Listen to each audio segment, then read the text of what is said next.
हम बात करने वाले हैं कक्षा 10वीं के छात्र छात्राओं के लिए जो झारखंड बोर्ड के बच्चे हैं और एग्ज़ाम बहुत ही पास में है, तो हम उसके भी यहाँ पे बात कर लेते हैं। जो इस बार एग्ज़ाम होने वाला है उसका सवाल कुछ इस प्रकार से होगा, जैसे कि जो क्वेश्चन जो है वो 4 सेक्शन में डिवाइड है, section A, B, C and D. Section A जो है उसमें मल्टीपल चॉइस क्वेश्चन है, जैसे कि ऑब्जेक्टिव टाइप में ना, टिक मारने वाला है कि नहीं। बी, सी हम सबका बात करेंगे धीरे धीरे, ठीक है। चलो आज हम बात करने वाले हैं सेक्शन ए में जो सवाल है वह किस तरह का होने वाला है। सवाल नंबर 1, सवाल नंबर 1 क्या है जरा ध्यान से देखते हैं। पी जेड बराबर जेड स्क्वायर माइनस 64 है, तो इसका शून्यक है। शून्यक क्या होगा, ठीक है ना।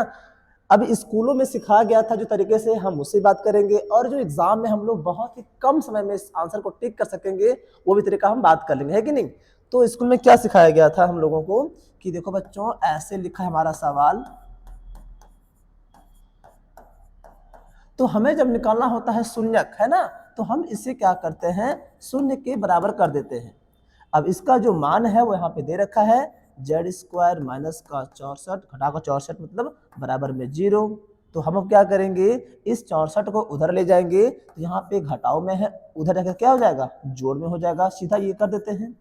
हमें निकालना है जेड बराबर, तो हम क्या करेंगे, इस स्क्वायर को उधर भेज देंगे। तो अगर ये स्क्वायर उधर जाएगा, इज इक्वल टू के उस पार जाएगा, तो बन जाएगा वर्गमूल, रूट अंडर, है कि नहीं। तो ये बन जाएगा हमारा इस प्रकार से। अब सवाल ये है कि ये 64 हम लिखे रूट के अंदर, ये प्लस माइनस दोनों में हो जाएगा, ऐसा क्यों हो जाएगा उसका भी बात कर लेते हैं। जरा सोचो कि अगर हम इस 64 को लिखते हैं 8 का स्क्वायर करेंगे तब तो आएगा हमारा ये 64, है कि नहीं। तो 8 का स्क्वायर मतलब अगर हमारा 8 प्लस में होगा तब भी क्या आ रहा है, 64 आ रहा है।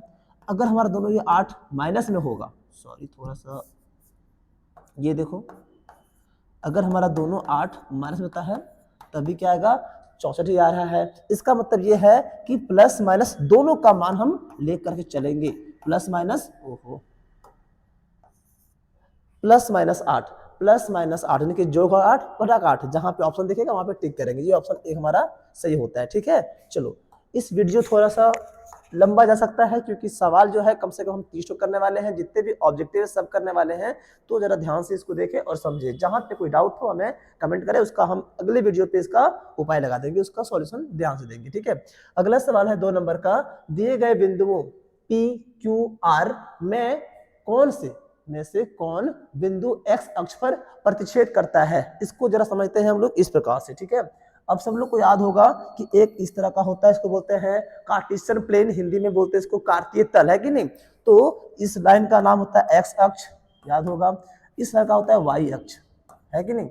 अब यहाँ पे 0 होता है, इधर 1 2 3 4 5 6 7, थोड़ा और लंबा कर ले,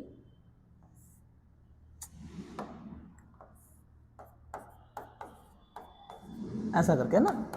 और ऊपर में होता है 1 2 3 4 5, इधर माइनस का 1 माइनस का 2 3 माइनस 4, इधर माइनस का 1,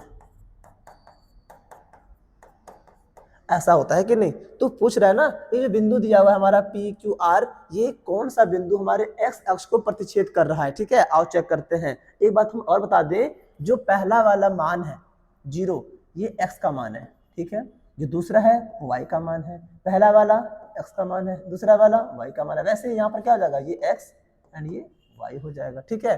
तो आप चेक करते सबका मान रख करके, अगर हमारा एक्स 0 है, एक्स 0 कहाँ पर हो जाएगा, यहाँ पे हो जाएगा, हाँ कि ना। थोड़ा हम क्रॉस चेंज कर लेते हैं, ये हमारा क्या हो गया, यहाँ पे x हो गया। y क्या है, 6 है, तो हमारा 6 जो है y ना, इधर सॉरी 6 जो है यहाँ बनेगा, तो 6 जो है यहाँ बनेगा।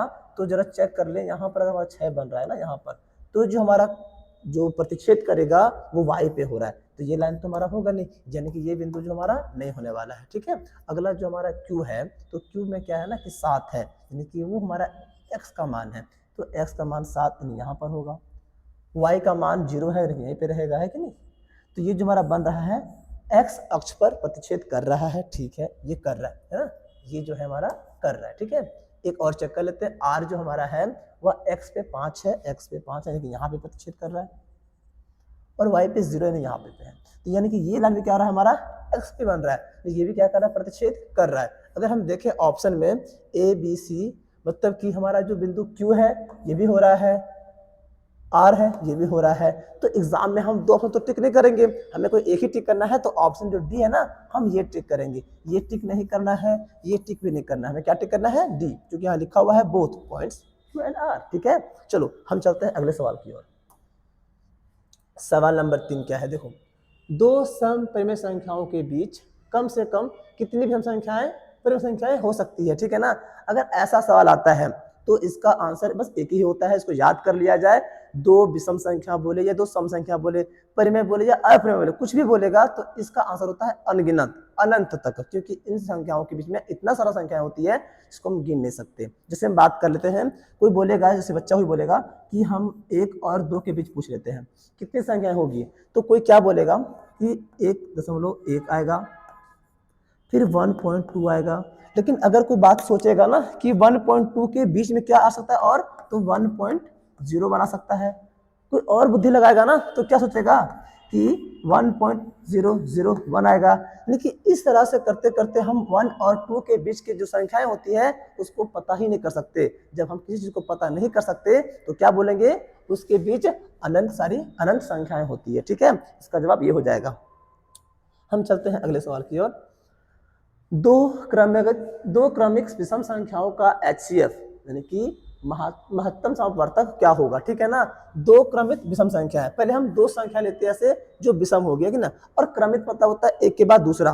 वैसे तो एक के बाद दूसरा जो आता है वो 2 आता है, लेकिन ये दोनों सम संख्या है कि नहीं, तो हम क्या क्या लेंगे, हम लेंगे 1 और फिर 3, या फिर हम लेंगे क्या 3 और फिर 5, या फिर हम क्या ले सकते हैं 5 और 7। इसका मतलब ये हो गया हमारे पास इतनी सारी संख्याएं हो सकती है, और भी हो सकती है, बहुत सारी होती है, लेकिन सबका जो है हमारा HCF ना एक ही नंबर आना चाहिए, जिसका आंसर होना चाहिए 1। आओ चेक करते हैं कैसे।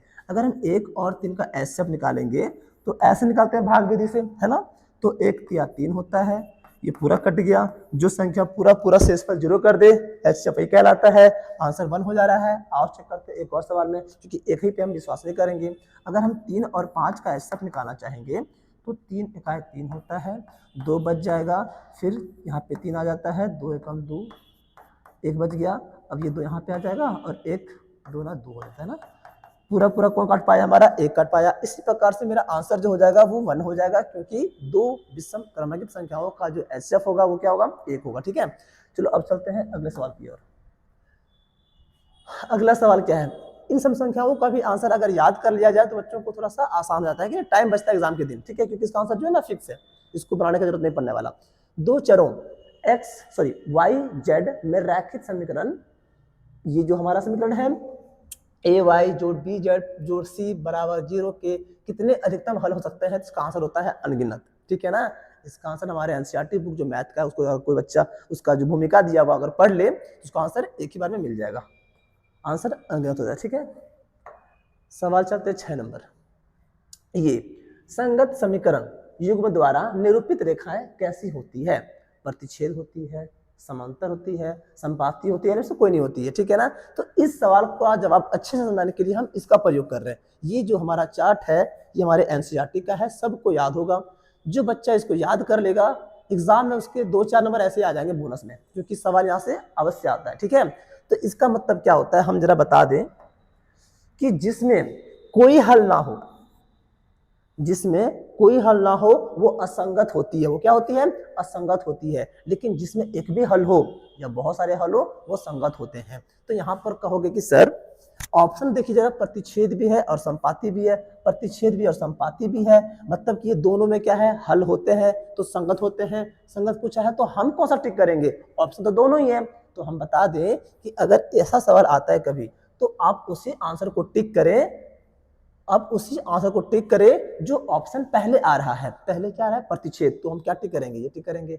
अगर हमारे एग्जाम में ये आता पहले संपाती तो हम ये टिक कर देते, राइट। तो ध्यान रहे ऑप्शन क्या हो जाएगा, हमारा ए हो जाएगा। ठीक है, हम चलते हैं सवाल नंबर 6 पे, है कि नहीं, तो सवाल नंबर 7 में। ठीक है, यहाँ पे सवाल क्या है, x² - 5x + 6 = 0, रूट क्या होगा यानी कि मूल क्या होगा, है कि नहीं। तो हम इसको कैसे निकालेंगे, स्कूल में सिखाया गया होगा सब बच्चों को, सब सिखाया गया जाता है स्कूल में ना, कि यहाँ पर जो संख्या है और यहाँ पे जो संख्या है उसको गुना करो पहले, तो यहाँ पे कुछ नहीं मतलब 1 है, ठीक है। तो 1 गुना हम करेंगे 6 तो आएगा 6। अब सवाल ये आता है ना कि 1 सेकेंड 6, यहाँ पे आता सवाल कि इस 6 को ऐसा संख्या में तोड़ा जाए कि गुणा करने पर हमारा प्लस का 6 आ जाए, लेकिन जोड़ने पर या घटाने पर जो भी करना है ये दोनों में से, वो करने पर हमारा माइनस का 5x आना चाहिए। तो हम इसको तोड़ देते हैं, पता है क्या, पता है ये माइनस का 3 माइनस का 2, माइनस माइनस गुना करने पे क्या आता है प्लस, राइट। 3 दूना 6 हो जाता है, तो हम यहाँ पे लेंगे पता है क्या 3x और 2x, 3x 2x क्या होगा जोड़ने पर माइनस का 5x। हमारा ये बात अप्लाई हो रहा है, यहाँ पे लागू हो रहा है, ठीक है। तो हम क्या करेंगे, इसको ऐसे लिखेंगे, इसको हम तोड़ चुके हैं इस रूप में, है कि नहीं, इसको हम तोड़ चुके हैं। तो जब इसको ऐसा करेंगे, ओहो गलती हो गया, चलो कोई नहीं थोड़ा सा बस, हाँ 3x माइनस का 2x प्लस का 6 बराबर 0। तो यहाँ से कॉमन निकालेंगे, क्या कॉमन आएगा, x कॉमन आएगा, और यहाँ पे बचेगा x माइनस का 3। यहाँ से कॉमन क्या आएगा, माइनस से है तो निकाल देंगे माइनस, यहाँ पे 2 है निकाल देंगे 2, और बचेगा क्या, इधर x बच जाएगा। यहाँ पे प्लस है पर माइनस बाहर आ चुका है, यहाँ बचेगा माइनस। यहाँ पे 3 दूना 6 होता है, तो 2 बाहर आ चुका है, यहाँ बच गया 3 बराबर का 0। अब हम क्या करेंगे, इन दोनों में से किसी एक को लिखते हैं, और एक हम ये लिख देंगे x माइनस का 2। दोनों को क्या करना है, शून्य से बराबर करना है, तो हमारा x माइनस 3 बराबर 0 करेंगे, और x माइनस 2 बराबर 0 करेंगे। तो इसका x का मान क्या आ जाएगा 3, इसमें क्या आ जाएगा 2 आ जाएगा, उधर क्या हो जाएगा प्लस हो जाएगा ना। तो मेरा आंसर जो 3 भी है और 2 भी है, ऑप्शन हमारा 3 भी है और 2 भी है। तो 2 आंसर हमें टिक नहीं करना, तो हम क्या टिक करेंगे, ऑप्शन डी को टिक करेंगे। अब ये तरीके से अगर हम स्कूल में करेंगे ना तो काफी टाइम खर्च होता है, तो इसका एक बहुत ही सिंपल सा ट्रिक है समझ लो, जो तुरंत काम कर जाएगा, ठीक है। तो इसमें एक बात पे ध्यान देना होगा, वो बात बहुत जरूरी है, हम बता दें वो क्या जरूरी है। जरूरी बात वो ये है कि चेक करना यहाँ पर कोई संख्या ना हो, ठीक है ना, वहां पे कोई संख्या नहीं होना चाहिए। उसके बाद चेक करना ये, यहाँ पर जो भी संख्या होगा इस संख्या को ऐसा तोड़ो कि गुणा करने पर तो 6 आए और जोड़ने पर घटाने पर माइनस का 5 आ जाए, तो वही संख्या था क्या, है कि नहीं। ये देखो जरा ध्यान से, हम क्या कर रहे हैं इसमें, इसको अगर जोड़ते हैं तो आता है माइनस का 5, गुना करते तो आता है माइनस का 6। अब ये माइनस में हम लिए ना, इसको प्लस कर दो, क्योंकि वहां पे याद है ना प्लस किए थे हम लोग ऐसे करके, कि नहीं, तो क्या कर दो प्लस कर दो, प्लस करने में क्या आएगा 3 और 2 आएगा ना, तो ये हमारा आंसर हो जाएगा। इतना कम टाइम लगता है अगर सच्चे से अच्छे से इसको सोच पाओ तो, ठीक है। हम चलते हैं अगले सवाल की ओर। अगला सवाल क्या है, 2 लगातार विषम धनात्मक पूर्णांक ज्ञात कीजिए जिनके वर्ग का योग 202 है।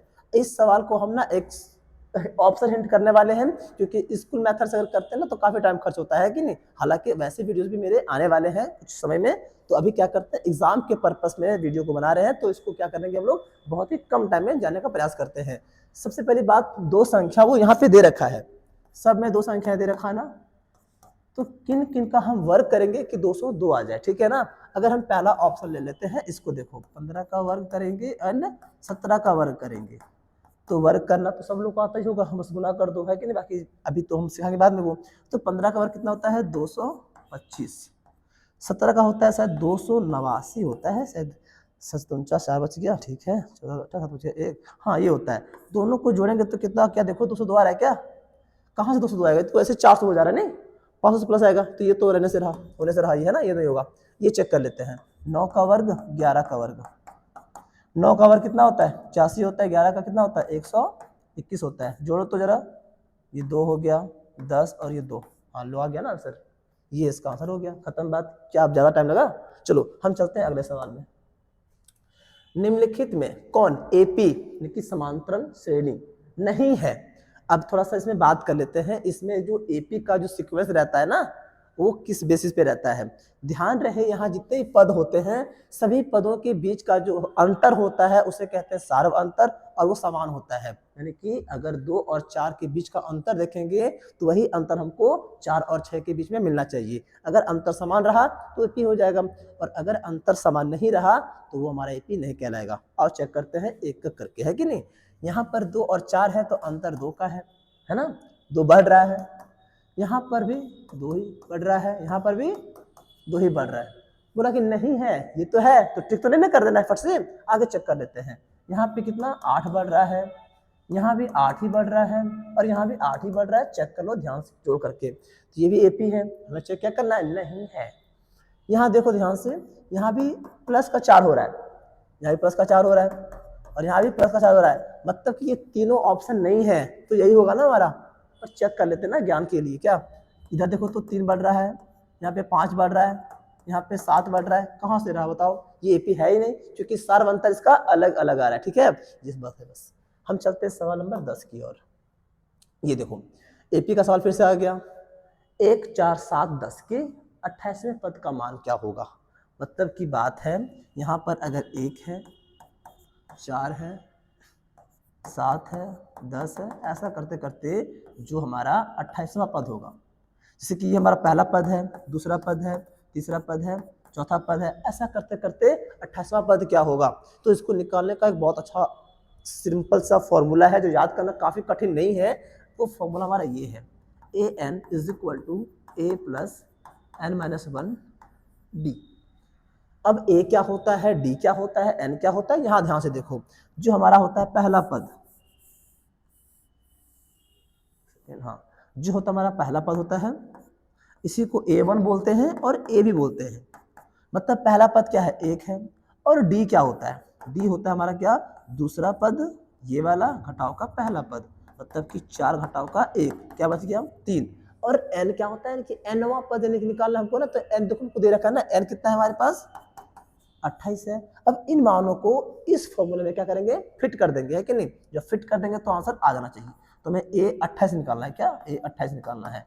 a का मान 1 है, जोड़ n का मान 28 है, घटाव 1, और d का मान कितना है 3 है। तो अब चेक करते हैं, 1 का 1 रहेगा, 28 में जाएगा 1 तो बचेगा 27, हाँ, गुनेगा 3, 1 जोड़ 27 को गुना करना है 3 से, 7 या 21 और 6 और 2 8, 81 हो जाएगा, है कि नहीं। अब जोड़ेंगे कितना हो जाएगा, 82 हो जाएगा। मतलब की बात है 82 हमारा ऑप्शन सी में है। ठीक है, कोई दिक्कत। चलो चलते हैं अगले सवाल की ओर। अगला सवाल क्या बोल रहा है, दो समरूप त्रिभुजों के क्षेत्रफलों का अनुपात है, वो ये दे रखा है। हमें क्या करना है, उनकी संगत भुजाओं का अनुपात ज्ञात करना है। ठीक है, उनकी संगत भुजा का अनुपात ज्ञात करना है। तो संगत भुजा क्या होता है, जरा चेक कर लेते हैं। मान लेते हैं कोई त्रिभुज है, हम त्रिभुज छाप लेते हैं, इसको बोलते हैं समबाहु त्रिभुज। ठीक है, हम लेते हैं समबाहु त्रिभुज, हमारा समबाहु है कि नहीं, और सब भुजा आपस में क्या है, बराबर है। इसका क्षेत्रफल क्या होता है ना, क्षेत्रफल क्या होता है, रूट अंडर 3/4 भुजा का स्क्वायर यानी कि 1 स्क्वायर, है कि नहीं, ये होता है। तो इसका जो मान है, एक ये हो गया।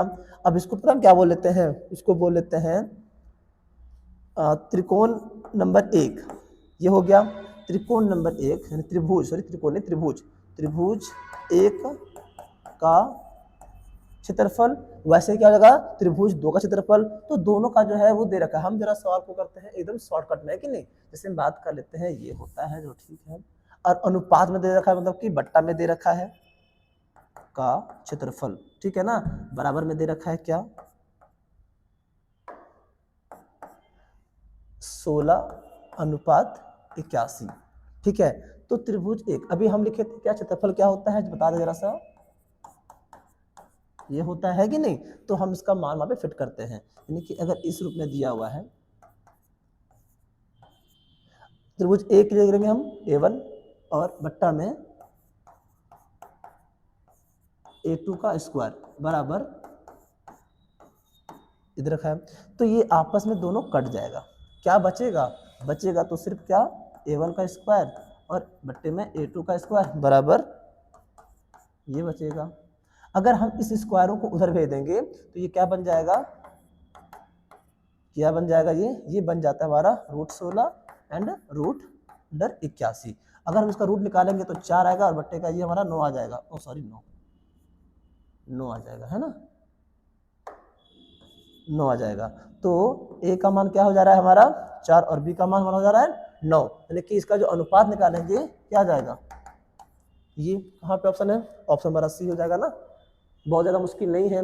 एग्जाम के टाइम इतना मत करना, समझ जाना कि इन दो संख्याओं का हम निकाल देंगे वर्गमूल, जैसे है यहाँ पे दिया वैसे ही वर्गमूल निकाल दो, खत्म बात है कि नहीं, इतना टाइम तो लगेगा ही नहीं। चलो हम चलते हैं अगले सवाल में। अगला सवाल क्या है, समचतुर्भुज के विकर्ण 12 और 16 है, ठीक है। इसकी प्रत्येक भुजा ज्ञात कीजिए। विकर्ण क्या होता है, भुजा क्या होता है, हम दिखाते हैं। पहले क्या बोला है, समचतुर्भुज, ठीक है ना। तो हम पहले यहाँ पे ड्रॉ कर लेते हैं समचतुर्भुज, ऐसा है, ठीक है। इसके विकर्ण ये हो गए। अब देखो यहाँ पे दो विकर्ण बन रहा है हमारे पास, 12 16। तो छोटा वाला 12 बन रहा होगा पक्का, और ये 16 बन रहा होगा, सेंटीमीटर एंड सेंटीमीटर। हमसे ये भुजा पूछ रहा है। हम एक बात बता दें, इनकी भुजाएं आपस में बराबर होती है, ठीक है ना। तो छपने में थोड़ा सा दिख रहा होगा लंबछोट टाइप में, पर ये होता है बराबर, ठीक है। हमें ये पूछा जा रहा है, तो हम ये कैसे निकालेंगे। इसका तरीका बहुत सिंपल सा है, थोड़ा सा ध्यान देना होगा और बन जाएगा। वो क्या तरीका है, अगर सोचो जरा सा, अगर हमारा ये पूरा का पूरा 12 है और ये पूरा का पूरा 16 है, तो ध्यान रहे समचतुर्भुज की जो विकर्णें होती है वो आपस में दोनों को इक्वली बांट देती है। बाइसेक्ट करते हैं कि इक्वली दोनों भाग को बांट देती है। अगर इक्वली बांट रही है तो ये 16 का हाफ क्या हो जाएगा, 8 हो जाएगा। 12 हाफ क्या हो जाएगा, 6 हो जाएगा। अगर ये हमारा 8 है, हमारा 6 है। और एक बात और जान जाओ कि जब समचतुर्भुज का जो विकर्ण होता है वह दोनों को जब काट रही होती है तो उनके बीच जो कोण बनता है वो बनता है 90 डिग्री का कोण बनता है, कि समकोण बनता है। अब हम ध्यान देंगे कि समकोण बन चुका है, तो समकोण में अगर इसको हम आधार मान ले, इसको लंब मान ले, तो ये क्या हो जाएगा, हमारा कर्ण हो जाएगा। और लंब आधार कर्ण का एक संबंधित एक फॉर्मूला है जिसको बोलते हैं हम लोग पाइथागोरस प्रमेय के फॉर्मूले से।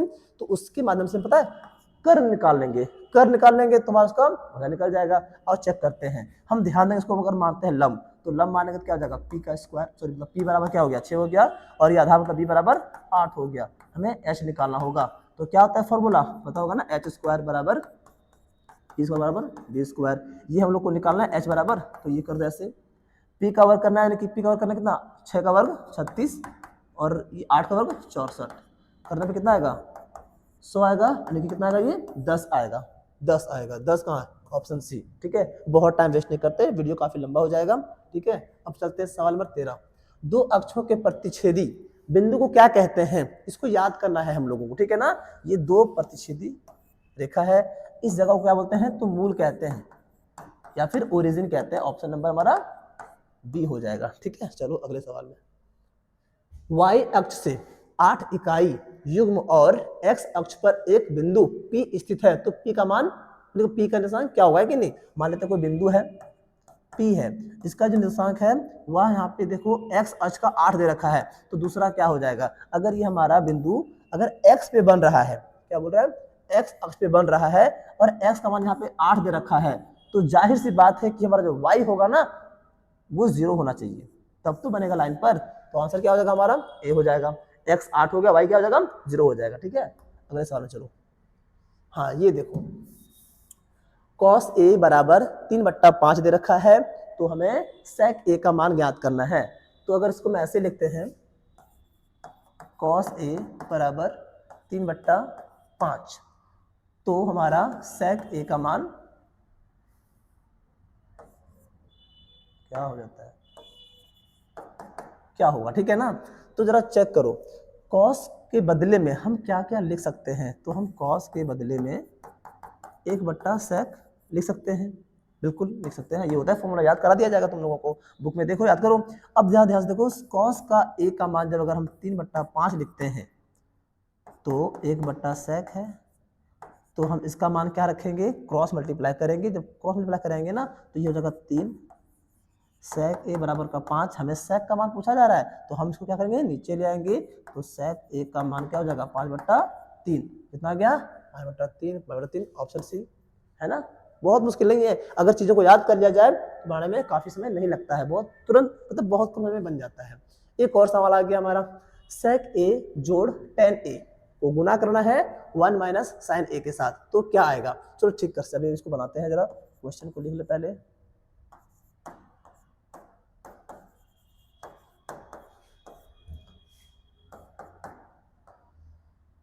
माइनस है, ठीक है। ये अभी हम जस्ट बात किए थे ना, sec के बदले में क्या होता है, cos बदले में क्या होता है, जैसे कि इस sec को क्या हम 1/cos लिख सकते हैं, हाँ लिख सकते हैं बिल्कुल। tan के बदले में पता है हम लोग sin/cos लिख सकते हैं, और गुना क्या करना है, 1 - sin a के साथ। अब हमें क्या करना होगा, इसको जरा बनाना होगा, दोनों अलग अलग हैं तो भिन्न का जो बनाएंगे तो इसका एलसीएम क्या आ जाएगा, एलसीएम तो कॉस ही आ जाएगा ना। तो अगर हम भाग करेंगे तो 1 बचेगा, यहाँ पे साइन बचेगा, ठीक है। इसको गुना क्या करना है, किससे करना है, 1 माइनस साइन ए से। अगर हमको गुना करना है तो गुना चिन्ह लगा दो, बट्टा में इसको हम 1 मान सकते हैं कि नहीं मान सकते हैं। और जब हम भिन्न का गुना करते हैं तो याद होगा ना कि ऊपर संख्या ऊपर से गुना होता है, नीचे वाला नीचे से। अगर ये दोनों गुना हो जाएगा तो जरा चेक करना होगा, यहाँ पर a plus B, A minus B के रूप में है क्या। अगर इस रूप में है तो क्या होता है फॉर्मूला, बच्चों को याद कराना बहुत जरूरी होता है ना। यहाँ प्लस कर देते हैं, यहाँ पर माइनस करते हैं। इसका होता है क्या formula, a plus A minus B का स्क्वायर, ये होता है ए स्क्वायर माइनस बी का स्क्वायर होता है। तो हम क्या करेंगे, इसी मेथड से इसको करेंगे। तो ए का स्क्वायर यानी कि ए का स्क्वायर माइनस हो जाता है तो माइनस हो जाएगा, साइन ए का स्क्वायर बट्टा में कॉस का कॉस रह जाएगा। अब हम अगर इसका स्क्वायर करेंगे तो एक का एक रहेगा, माइनस साइन स्क्वायर करने वाले हैं ना, ऐसे होगा, सॉरी हाँ। तो हम क्या करेंगे, साइन का स्क्वायर तो हो जाएगा साइन का स्क्वायर बट्टे में कॉस। अब अगर थोड़ा सा और याद करा दिया जाए तो 1 माइनस साइन स्क्वायर के बदले में हम लोग चाहेंगे तो कॉस स्क्वायर 1 लिख सकते हैं, बट्टे का कॉस हो जाएगा। अब ये दोनों कॉस कॉस हो गया, ऊपर में 2 ठो कॉस है, नीचे में 1 ठो कॉस है, तो ये 1 और 1 क्या होगा, कट जाएगा, तो क्या बचेगा, कॉस ए बच जाएगा, कॉस ए ऑप्शन बी। ऐसे करेंगे सवाल को, ठीक है ना। अगला सवाल जो है कॉट ए बराबर 1 है, तो a का मान क्या होगा, है कि नहीं। हम इस सवाल पता करने के लिए थोड़ा सा इसका इस चार्ट का यूज कर लेते हैं, जो कि बच्चों को थोड़ा सा प्रॉब्लम हो सकता है। अगर ये चीजें याद नहीं होती है तो बच्चे वहां पे थोड़ा समझने में देरी कर देते हैं, तो हम तुरंत लेते हैं। चेक करना है कॉट, क्या चेक करना है, कॉट कहाँ पे है, कॉट ये रहा कॉट। चेक करो कॉट का अगर हम बात करते हैं, ये जो है डिग्री लेंगे, कौन सा डिग्री लेंगे कि मान 1 आएगा। चेक करो 1 कहाँ पर है, यहाँ पर 1 है, और है क्या ये भी नहीं, क्या है 45, कहाँ पे ऑप्शन, ये खत्म बात। अगर ये याद रहता है तो हमारा सवाल बन जाएगा। एक और तरीका, अगर ये याद नहीं भी है तो कोई दिक्कत नहीं है, इसका हम याद करने का तरीका जो है नेक्स्ट वीडियो में ले आएंगे, ठीक है। चलो चलते हैं आगे। जब किसी सीधे खड़े खंभों की छाया और उनकी ऊंचाई बराबर हो तो सूर्य का उन्नयन कोण का मान क्या होगा। ये उसी का सवाल है जो पीछे था ना, उसी का मतलब की बात। यहाँ पर कोई खंभा है, इसका छाया जो बन रहा है ना, छाया यानी कि जो हम बात कर रहे थे, ये जो छाया बना, ये छाया है और ये खंभा है। तो ये जो इसका जो बनेगा सूर्य का उन्नयन कोण, यहाँ से बनेगा सूर्य का बनेगा नहीं, ये जो कोण बनेगा कितने का बनेगा। चेक कर लो, ये H और H इक्वल है, मतलब की बात है। अगर हम इसको लिखेंगे, अगर ये P है और ये हमारा B है, तो P और B का जो होता है रिलेशन वो होता है कॉट के लिए, मतलब 10 के लिए होता है, सॉरी 10 के लिए होता है 10। तो बात क्या आता है कि हम 10 का कौन सा मान लेंगे, है कि नहीं। थीटा का मान क्या हो जाएगा, थीटा का मान क्या हो जाएगा, है कि नहीं। तो सॉरी ये H हो गया ना, P/B। इसका फॉर्मूला होता है पंडित बद्री प्रसाद हर हर बोले, ये वाला 10 का हो जाता है। तो हम चेक कर लेते हैं क्या, P भी हमारा कितना H है, B भी हमारा H है, कट गया तो कितना गया 1, मतलब कि वही सवाल है 10 का हम थीटा का मान क्या लेंगे कि 1 आ जाएगा। और चेक कर लेते यहीं पर 10 का हम मान क्या लेंगे, वही 45 है तो 45 लेंगे। ऑप्शन में क्या 45, ये रहा ऑप्शन बी, खत्म बात है कि नहीं। ऐसे भी इसको हम कर सकते हैं। अगला सवाल क्या है, चतुर्भुज के चारों कोणों का योग कितने डिग्री का होता है। देख लो बच्चों वाली सवाल है, ये तो क्लास 6 से पढ़ाया जाता है ना हम लोगों को, तो ये हो जाएगा, है ना, इसमें कोई दो राय नहीं है। चलो हम चलते हैं अगला सवाल में। दशामिक संख्या 111 है, तो ये संख्या किस प्रकार का है, पूर्ण संख्या है, प्राकृत संख्या है या परिमेय संख्या है। अब हम जरा बात कर ले, पूर्ण संख्या किसे कहते हैं, वह गिनती शुरू कहाँ से होता है, 0 से होता है। प्राकृत संख्या कहाँ शुरू होता है, शुरू 1 से होता है। और परिमेय संख्या जिसको हम P/Q के रूप में लिख सकते हैं। अब देखो तो ये संख्या जो है दशामिक जो संख्या 111 है, वह पूर्ण में भी आ जाएगा, हमारा ये जो है प्राकृत में भी आ जाएगा। और 111 को हम लोग ऐसा भी सकते हैं कि नहीं ले सकते हम लोग इस तरह से, तो ये हमारा इस रूप में भी आ जाएगा। मतलब मेरा ऑप्शन क्या हो जाएगा, सही डी हो जाएगा, है कि नहीं। चलो हम चलते हैं अगला सवाल की ओर। किसी त्रिभुज ABC के दो भुजा AB, सो छाप लेते पहले हम लोग, एक भुजा हो गया, ये हो गया AB और BC का मान दे रखा है, ये 4 है और ये 7 है और ये 4 है। तो निम्न में जो तीसरा भुजा होगा, ये का मान क्या संभव है, क्या मान संभव है। एक हम बात पूछ लेते हैं, अगर हम इन दोनों को देखे जाए, अगर त्रिभुज ये बन रहा है तो त्रिभुज तभी बनेगा जब इन दोनों के योगों से ये वाला मान छोटा होगा। इन दोनों का जो योग होता है 7, 4 कितना हो रहा है 11, तो जाहिर सी बात है कि जो इसका मान होगा 11 से कम होना चाहिए, है कि नहीं, तभी वो त्रिभुज संभव है। अगर 11 से ज्यादा कर देंगे तो कैसे बनेगा, नहीं बनेगा। ऑप्शन सी जो मेरे पास है 12 दे रखा है, ये तो नहीं होने वाला, तो मेरा option A and option B दोनों से कोई हो सकता है, मेरा आंसर क्या हो जाएगा, ऑप्शन डी हो जाएगा। ठीक है, चलो हम चलते हैं अगले सवाल की ओर। हाँ एक पासे को उछालने पर एक सम संख्या आने की प्रायिकता ज्ञात कीजिए। ठीक है ना, तो इसका बहुत सिंपल सा फॉर्मूला होता है। तो हम बात करते हैं प्रायिकता का। प्रायिकता मतलब क्या, हम निकाल लेते हैं प्रोबेबिलिटी, यानी कि पी बराबर क्या होता है, फॉर्मूला है कि नहीं। जैसे कि हम बात करते हैं पासा क्या होता है, वही जो लूडो खेलते हैं ना, उसमें उसको पासा बोलते हैं। वह संख्या जो होता है 1 से लेकर के 6 तक होता है। पूछा क्या है, सम संख्या। सम संख्या कितना पीस है, 1 पीस, 2 पीस, 3 पीस। ठीक है ना, तो जो आने की संभावना है वह 3 तरह का है, और जो कुल संभावना है वह 6 प्रकार का है। 6 तरह है कि नहीं, तो हम इसको निकालेंगे। इसका प्रायिकता पूछ रहा है, ये क्या है, तो ये अगर कट जाएगा तो 1/2 आएगा क्या, हाँ बिल्कुल है ना, ऑप्शन बी। चलो ठीक है, हम चलते हैं अगला सवाल में। निश्चित होने वाली घटना की प्रायिकता हमेशा याद करना 1 होता है। ठीक है, हमेशा 1 होता है। एक बात और, प्रायिकता तभी हो पाएगा जब प्रायिकता का जो मान आता है ना वह 0 से ऊपर आना चाहिए। प्रायिकता का मान कभी भी माइनस में नहीं होता है, 0 से कम नहीं होता है। ठीक है, 0 से ऊपर होता है, याद रहे। मतलब इसका निश्चित प्रायिकता क्या होता है, 1 होता है। सवाल नंबर ये आ गया हमारा 24। एक पासा को उछाला जाता है तो 3 के गुणक संख्या आने की प्रायिकता क्या होगी। पासा को उछालेंगे तो वही सवाल है बिल्कुल, तो 3 का गुणक क्या होता है, एक 3 खुद आएगा और एक 6 आएगा, मतलब कि 2 है, यानी कि होने वाली संभावना कितनी है, वो 2 प्रकार की है, और कुल कितना है 6 है। कटेगा कितना आएगा, 1/3 आएगा। ऑप्शन नंबर कौन सा है, ये हो जाएगा, खत्म बात। सवाल नंबर ये हमारा है 25 का। ये सवाल एपी का है, ये है और ये भी है। ठीक है, तो एक्स का मान ज्ञात करना है। ठीक है ना, अगर हम बात करेंगे इसमें एक्स का मान ज्ञात करने के लिए तो कैसे इसको ज्ञात कर सकते हैं, जरा ध्यान दें यहाँ पर। ठीक है ना, हम अगर इन सारे जो हमारे पास जो ये जो पद है इनके सबके बीच का जो सार्व अंतर होता है, सार्व अंतर जो होता है, सार्व अंतर जो होता है वो समान होता है कि नहीं। तो अगर हम d को d मान ले, ठीक है ना, इसका जो d है वो हमारा d है, तो हम एक जानते हैं फॉर्मूला, क्या जानते पता है, हम जानते हैं कि d बराबर जो होता है a2 माइनस a1 होता है कि नहीं। तो हम d का मान निकालेंगे। अगर हम लोग को फिर से एक और d चेक करना होगा, हम अब इन दोनों का d निकाल दिए, अब यहाँ का d निकालते हैं। ठीक है, तो क्या हो जाएगा, a3 माइनस a2 हो जाएगा, और दोनों ये होना चाहिए हमारा बराबर। अगर दोनों बराबर है तो क्या हम इस चीज को हम क्या करेंगे, a2 माइनस a1 लिखेंगे, एक तरफ बराबर होना चाहिए, इससे जरूरत नहीं ब्रैकेट का, ब्रैकेट को मत लगाओ, और a3 माइनस a2 ये हमारे दोनों बराबर होना चाहिए, है कि नहीं। अब सबका मान रख दिया जाए, ये हमारा क्या हो जाएगा a1, ये क्या हो जाएगा a2, ये क्या हो जाएगा हमारा a3 हो जाएगा। तो हम एक काम कर लेते हैं, a का मान क्या है, a2 का उल्टा कर दिए, सॉरी,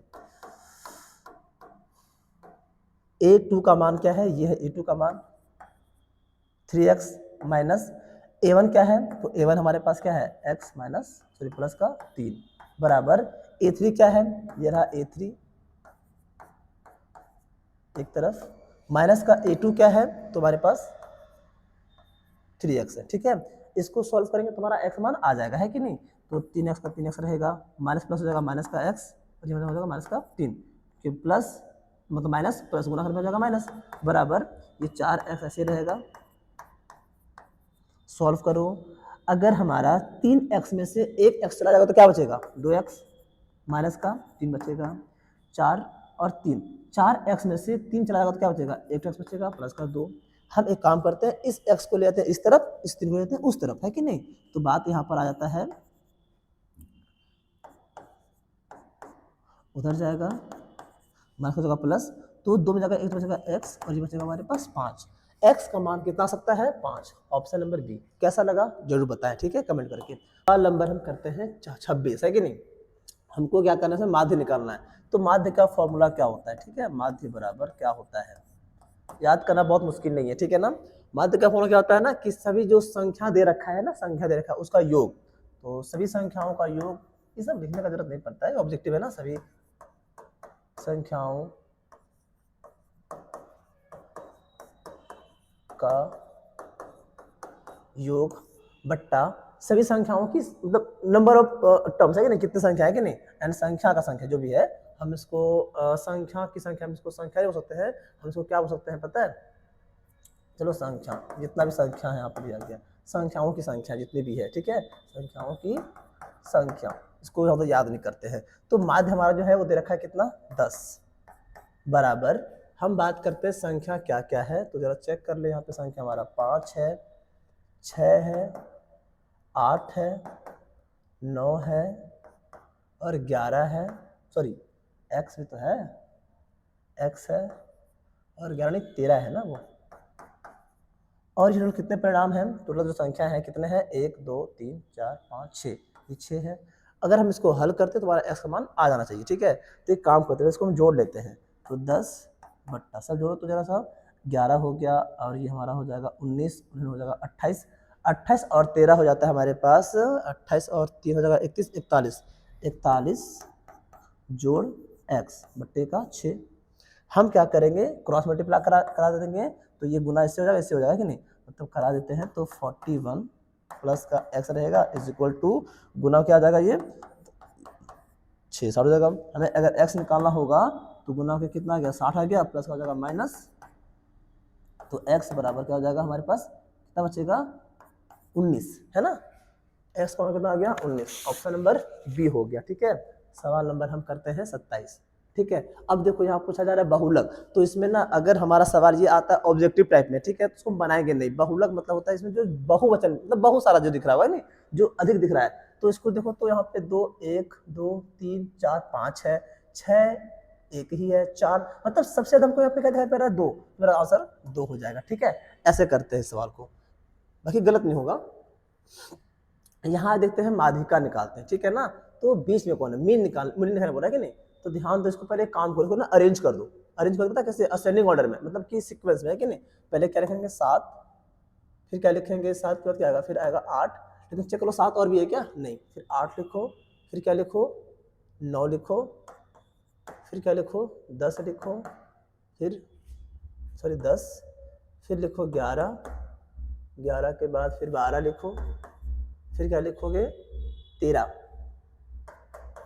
फिर क्या लिखोगे 14, और भी कोई है क्या, नहीं, देखो बीच में कौन आ रहा है, इधर 3, इधर 3, लेकिन ऐसे कैसे होगा, 3 6 और 3 9 हो जा रहा है ना यहाँ पर, तो हमको छोड़ दिए क्या, 7 8 9 10 11 12 13 14 और भी कोई 15, सॉरी 15 छोड़ दिए थे, है कि नहीं, मतलब इधर का 4 लो, इधर का 4 लो, बीच में कौन आ रहा है 11, हमारा आंसर क्या होना चाहिए, क्या होना चाहिए, चेक कर लो आंसर एक बार ध्यान से, 4 से दिया रहता है ना।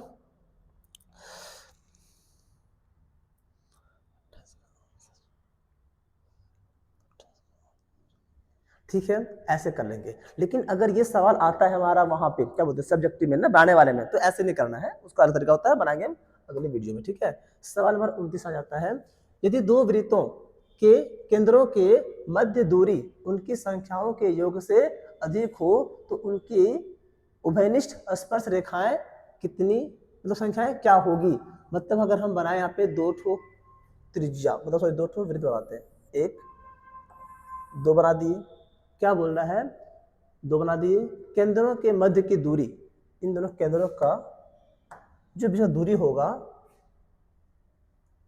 उनकी त्रिज्याओं का योग, इनकी जो त्रिज्या होगा इसके योग से अधिक हो, मतलब कि दोनों को जोड़ेंगे तो बिल्कुल ये जो लाइन आएगा तो अधिक ही आएगा, है कि नहीं, ठीक हो, तो उनके उभयनिष्ठ स्पर्श रेखाएं। अब स्पर्श रेखा क्या होता है, जो बिंदु को, एक ऐसी रेखा जो वृत्त के किसी एक बिंदु को टच करता होगा, तो देखो, तो एक यहाँ पे संभावना है ना, एक यहाँ भी संभावना है, मतलब मान लो कि ऐसे टच हो रहा है कि नहीं, एक यहाँ पे अब टच हो रहा है, ये तो 2 ही बन रहा है, अब यहाँ से अगर टच कराएंगे तो 2 ही हो रहा है, हमारा आंसर तो 2 आना चाहिए ना, इसको जरा चेक करना पड़ेगा, क्या आंसर 2 ही होगा, चेक करो आंसर इसका जरा, और भी संभावना है क्या इसकी, देख लेते हैं। हाँ 2 ही आ रहा ना, बिल्कुल। तो इसकी स्पर्श रेखाएं हो सकती है, ठीक है। अगला सवाल जो है, 2 गोले के आयतन का अनुपात ये दे रखा है, उनके पृष्ठफलों का अनुपात ज्ञात कीजिए। क्षेत्रफल पूछ दिया हम लोगों से, ठीक है ना। तो ध्यान रहे गोले का आयतन क्या होता है, गोले का आयतन याद है क्या होता है, फॉर्मूला याद करो। गोले का आयतन क्या होता है, फॉर्मूला ध्यान देना। गोले का आयतन होता है, ठीक है जी, पर 2 ठो है तो हम पहले को R1 मान लेंगे, दूसरे को मान लेंगे हम R2 मान लेंगे। हम जरा शॉर्टकट में कर रहे हैं, तुम जरा सा कंफ्यूज मत हो जाना। ये हमारा हो गया क्या, सर्कल नंबर 1, सॉरी ये क्यों लिख रहे हैं हम, क्या दे रखा है 64:27। तो ये हमारा खत्म, पाई खत्म, सब खत्म हो गया कि नहीं। हमको क्या निकालना है, R1 एंड R2। सीधा काम करते हैं, इसको क्या कर देंगे, घनमूल कर देंगे ना। तो क्या आएगा इधर, 4 चौका 16 चौका 64। R क्या आ गया, R1 कितना आ गया, 4 आ गया। और R2 क्या आ जाएगा, 3 3 होती है 27। R2 क्या आ जाएगा, 3 आ गया। हमको R1 R2 मिल चुका है, तो इसका क्षेत्रफल क्या हो जाता है कि नहीं। तो ध्यान रहे, गोले का क्षेत्रफल क्या हो जाता है, 4πr²। इसका मतलब हम अगर इसका अनुपात निकालेंगे, दोनों का अनुपात निकालेंगे, तो ये सब तो कट जाएगा ना। तो r का स्क्वायर निकाल दो ना, क्या होता है, 4 चौका 16, 3 तिया 9, मतलब कि 16:9 ऑप्शन चेक करो है क्या, ये रहा ऑप्शन सी। अगर ऐसे बनाते हो ना तो क्वेश्चन कम टाइम में बन जाता है। अगर ये सारे जो करने का तरीका होता है अगर नहीं आ रहा है तो तुमको याद करना होगा फॉर्मूला है कि नहीं, उसके बाद क्वेश्चन बनना इजी हो जाता है। अब खत्म हो गया। अब हम अगला जो ये सब क्वेश्चन करेंगे वो करेंगे अगले वीडियो में। इतना के लिए धन्यवाद। सवाल में कहीं पे प्रॉब्लम था तो कमेंट करें। चलो, जय जवाहर।